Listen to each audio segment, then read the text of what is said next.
Beliaunya ini Mas Ali Sobat Tani, manajer operasional di Profco Coffee.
Oke, selamat pagi, selamat siang, selamat sore, atau selamat malam ya.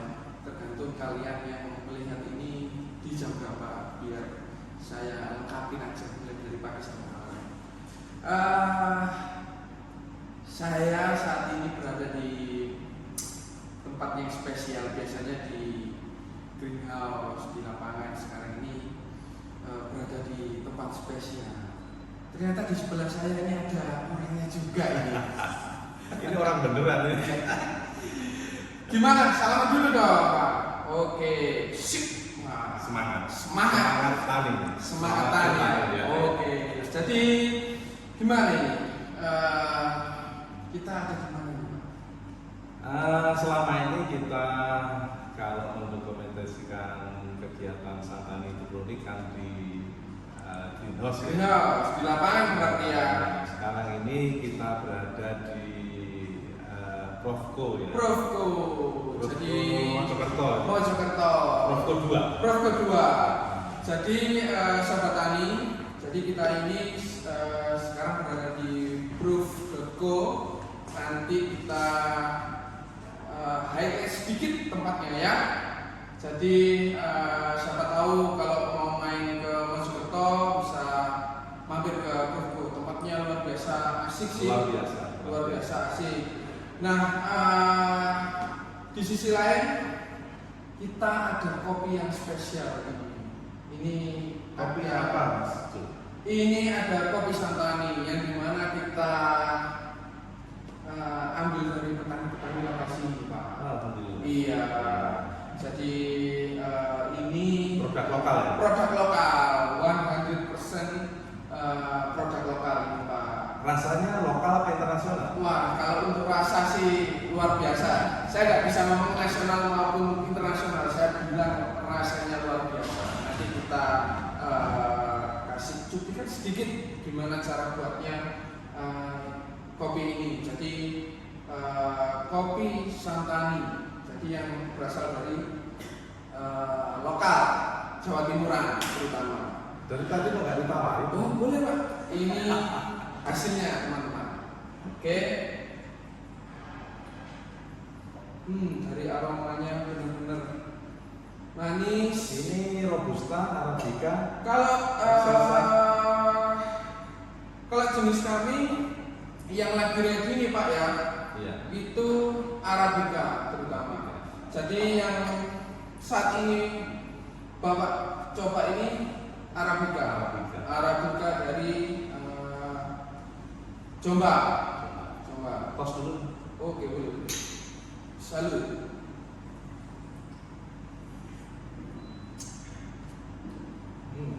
Luar biasa. Nah, saat seruput pertama ada asam sedikit, Oke. ada sepet sedikit, Oke. tentu ada pahit. Oh iya. Memang kalau untuk jenis Arabica Pak itu lebih cenderungnya ke asamnya. Kalau yang untuk Robusta itu lebih cenderung ke pahitnya. Oke. Jadi kalau untuk rasa kita nggak bisa bilang harus bagaimananya karena setiap lidah orang itu kan berbeda. Oke. Tapi kita jamin mulai dari proses sampai hasil akhirnya seperti ini bisa dikatakan Yahoo. Oke, gitu. Sip. Karena kita yang proses sendiri, Pak. Oke nih Pak, dalam video kali ini Joe sendiri itu ingin membahasnya itu secara nasional. Oke. Jadi gimana ya? Saya melihat kemarin itu jalan-jalan ke beberapa daerah di sekitaran Jawa Timur, Jawa Tengah itu melihat itu merasa ada yang kurang. Jadi kurangnya itu ya tentang di dunia pertanian terutama. Oke, iya. Nah, menurut Pak Pardan sendiri ini gimana sih dunia pertanian di Indonesia? Oh, sekarang bicara Indonesia. Oh iya, kita kan harus semua ini kan yang menonton kan saya yakin itu dari seluruh Indonesia. Maksudnya itu Bisa harus malah internasional. Iya, semoga aja. Iya, ini kan masih di lingkup bertani ya. Oke. Jadi kalau kami ini di Santani Hidroponik sama sementara ini kita masih fokus di dunia permelonan. Oke. Nah, kalau Mas Jo kopi. Jo ini Jo Santani ya. Jadi produk Jo ini kopi Santani. Kopi Santani. Ya sama. Kita ini negara agraris. Iya. Negara agraris. Jadi terutama pertanian ini harus jadi unggulan ya seharusnya. Seharusnya jadi ya betul sekali sih, saya setuju. karena sudah jadi trademark Indonesia itu negeri subur. Subur, betul sekali. Salah satu produknya kopi. Kopi. Iya. Nah, sekali lagi ini pilihan lagi. Kalau di video kemarin itu kan pilihan kami di hidroponik, bertani hidroponik di melon. Nah, kalau maju di kopi sama, berarti kita itu satu wadah, sahabat Santani. Oke. Ya betul sih, betul. Jadi saya sependapat juga sahabat Tani bahwasanya Indonesia itu adalah negara yang agraris. Jadi Indonesia itu sebenarnya luar biasa, teman-teman. Nah, yang saya sayangkan nih Pak Pardan, bahwasanya kemarin itu kalau saya lihat ke petani itu kok kayaknya dibiarin aja, diabaikan. Tapi ketika saya tanya ke petani, Pak, apakah ada penyuluhan dari pemerintah? Terus ternyata itu ya ada Mas, cuman ya 3 bulan sekali, bahkan itu jarang sekali, 6 bulan sekali, kadang-kadang setahun ya cuma dicek itu cuma datanya aja, panen berapa, ini berapa. Lah, ini kan sangat miris sekali ya Pak. Jadi bahwasanya pemerintah itu sebetulnya ingin itu mengutamakan itu di sektor pertaniannya, tapi fakta di lapangannya itu seperti itu. Nah, menurut Pak Pardan sendiri gimana tanggapannya tentang seperti itu Pak Pardan? Karena kondisi di lapangan itu memang ya seperti itu.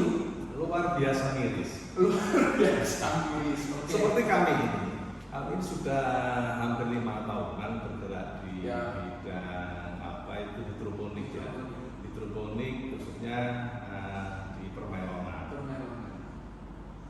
Sampai detik ini tidak ada sedikit pun pemerintah melirik kami. Kami ini ya berusaha sendiri, bergerak sendiri, untung-untung sendiri karena nggak pernah rugi. Jadi kita ini berusaha sendiri tanpa secuil pun keterlibatan pemerintah. Nah itu sebenarnya miris kalau dibandingkan dengan negara lain ya. Terutama di sekitaran tetangga-tetangga kita ya. Iya. Thailand. Sangat tertinggal kita. Kalau kita bicara pertanian Ya. secara umum ketinggalan. Kalau kita bicara di agro, Oke. kalau bicara agrobisnis ya jauh sekali. Kita nggak usah bicara ke Cina, cukup di Thailand saja. Tetangga kita di Ini Thailand. jauh. Kalau kita bicara China sudah luar biasa ketinggalan. Di sana perhatian pemerintahnya luar biasa. Tidak hanya perhatian, sudah pemerintah all out. Karena apa? Ini soal ketahanan pangan. Ya, isu yang sedang ramai saat ini itu bahkan seluruh dunia mungkin Pak Mekanya, itu ialah masalah ketahanan pangan. Iya. Saya masih ingat sekali pada zamannya Pak Soeharto. Iya, iya. Itu ada yang ngasih informasi ke saya nih Pak, bahwasanya Kan lahirnya tahun 90 menjelang reformasi. iya, nggak maksudnya kan dengar apa ya, dengar dari berita-berita sumber informasi yang lainnya itu bahwasanya zaman era Pak Soeharto itu disebut Indonesia itu apa ya, sebagai macan Asia. Apakah itu termasuk apa ya, kalau bilang itu bisa disebut macan Asia itu termasuk kesiapan tangan pangan Indonesia itu saat itu mumpuni atau seperti apa nih Pak? Ya salah satunya ada plus minusnya ya setiap era. Iya, Terus terus kan pasti ada plus minusnya. Kalau di bidang pertanian ada yang plus sekarang, ada yang minus sekarang, begitu juga sebaliknya. Di pertanian selama ini juga kami yang pelaku petani ini sekali lagi saya ini nggak kenal depan-depan pertanian itu seperti apa. Menteri Pertanian siapa? Sekarang saya juga nggak kenal. Kalau dulu sempat Pak Amran saya, dia pelaku pertanian juga. Jadi tapi juga sama nggak bisa diharapkan. Iya. Kalau bicara tadi masih bicara Orba, oke lah, ada plus minusnya juga. Dulu kalau zaman saya sempat mengalami bertani zaman Orba, ada namanya PPL. PPL apa itu Pak? Petugas penyuluh lapangan. Petugas penyuluh lapangan yang Sekarang terjun langsung dari pemerintah ke petani. Ke petani. Mulai Mulai yang ditanam apa? Caranya ini, cara bertaninya seperti ini, keseragaman. Karena apa? Bertani itu salah satunya perlu keseragaman.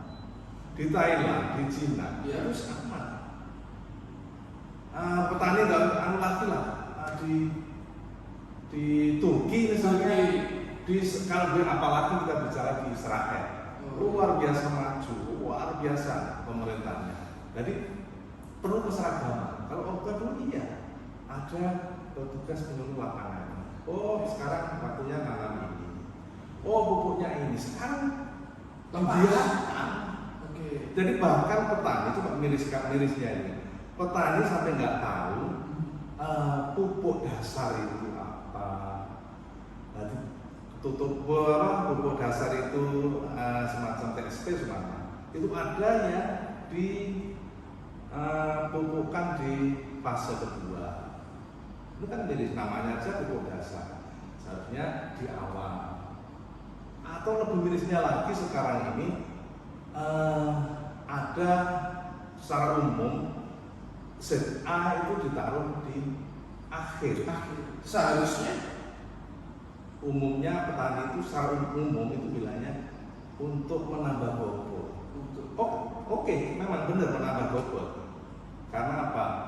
Unsur nitrogennya tinggi, dia namanya air ya, itu otomatis kalau menanam jagung, jadi jagungnya penuh air.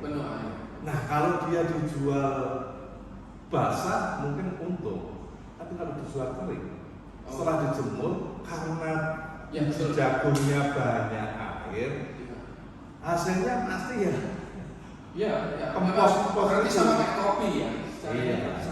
Hampir sama dengan kopi. Jadi pemahaman petani yang baik, mulai pupuk dasar, pupuk selanjutnya dan sampai pupuk akhir. Itu harus ada pemahaman sehingga petani itu tidak selama ini carut marut, tidak tahu pupuk dasar apa, pupuk dasar taruh di tengah, pupuk seharusnya itu waktu isi buahnya itu biji-bijiannya itu seharusnya ditingkatkan pupuk untuk ditinggikan kalium sama kalsiumnya. Ini tidak. ZA itu 43 kalau nggak salah persen itu nitrogen, malah ditaruh di belakang. Ini pertanda apa? Kurangnya informasi. Iya, penyuluhan. Penyuluhan itu berarti harus diadakan setiap rutinitas bulan sekali atau sebulan itu perlu banget ya. Jadi pada dasarnya teman-teman kalau lihat ke kanan kiri dan kayaknya seperti ya dibiarkan aja, mau menanam aja ya urusannya mereka gitu. Padahal penting sekali ya dan bahasanya peran pemerintah itu untuk membantu teman-teman petani. Terutama saya merasakan sendiri sih Pak, dan bahasanya generasi 90-an itu sekarang itu rasanya itu seperti malas untuk bertani. Padahal kan kita kan perlu regenerasi lagi kan Pak. Terus kita perlu bahasanya ya memang harus semangat terus walaupun pemerintah abe. Iya. Kita harus semangat terus. Oke. Cara seperti ini. Bincang-bincang santai masalah tani ini. Ini kita belum bicara masalah hama. Coba kalau ada hama, ada di daerah sini baru setelah kalau hamanya benar-benar sulit dikendalikan, masuk berita baru turun tangan. Oke. Nah itu perlu dicatat oleh teman-teman yang kerja di pemerintahnya. Nah seharusnya kan ada dari awal. Ya. Itu sebelum menanam terus kita siapkan senjata semua. Iya. Mulai bibit. Iya. Unggulannya, bibit unggulan, mulai pupuk sampai